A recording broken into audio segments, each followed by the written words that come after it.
के मदमस्त महीना कौन दुल्हन के दुल्हा परदेश बाए।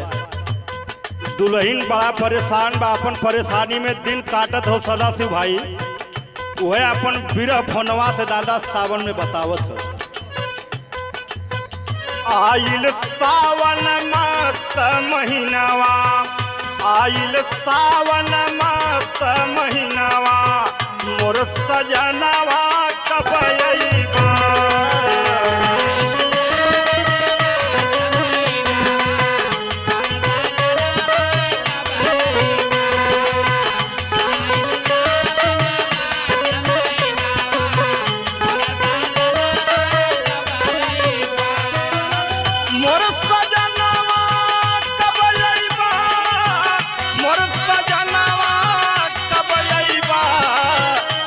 सजनवा कब अइबा। आइल सावन मस्त महीनावा, मोर सजनवा कब अइबा।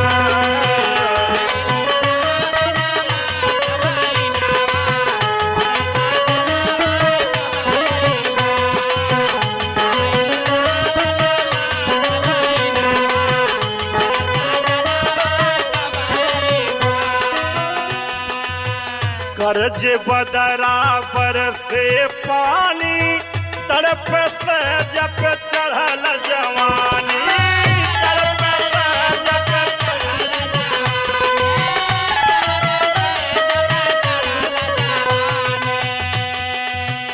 विरह में व्याकुल भइले मनवा, विरह में व्याकुल भइले मनवा, मोर सजनवा कब अइबा।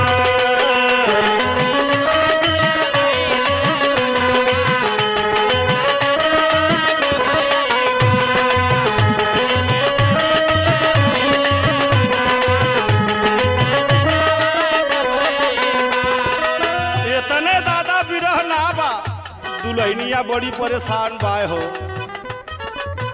करवट फेर के रात बिताई, दिल के बतिया तो है बताई।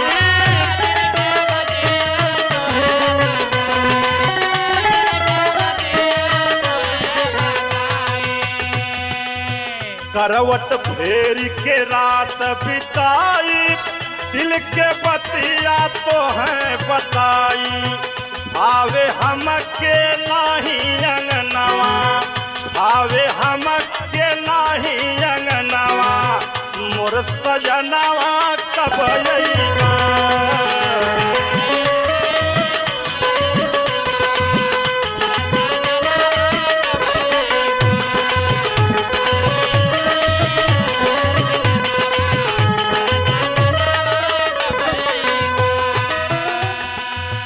चारों ओर पिया हरियाइल, लेकिन खेत हमार सुखाइल, लेकिन खेत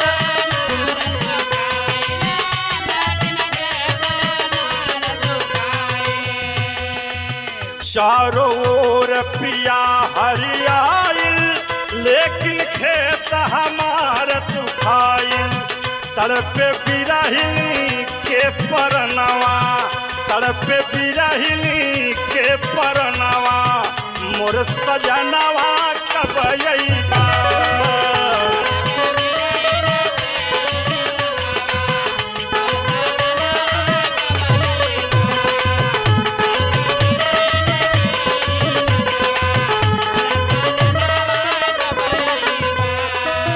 मोर सजनवा कब अइबा, मोर बलमवा कब अइबा, मोर सजनवा कब अइबा। आइल सावन मस्त महीनावा, आइल सावन मस्त महीनावा, मोर सजनवा कब अइबा।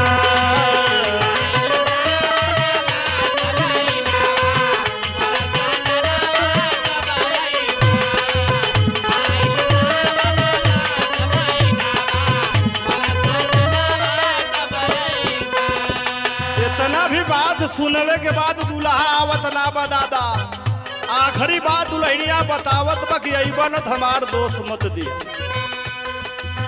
अइबा नाही टूटिया पैबा मजा बलम न खात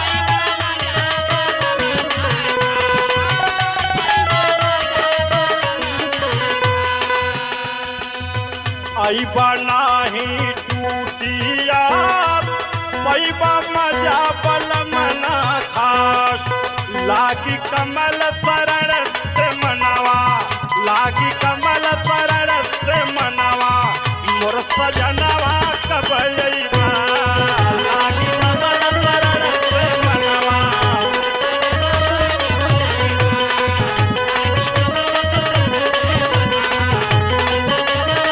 ए मोर सजनवा कब अइबा मोर सजनवा कब अइबा मोर सजनवा कब अइबा लागी कमल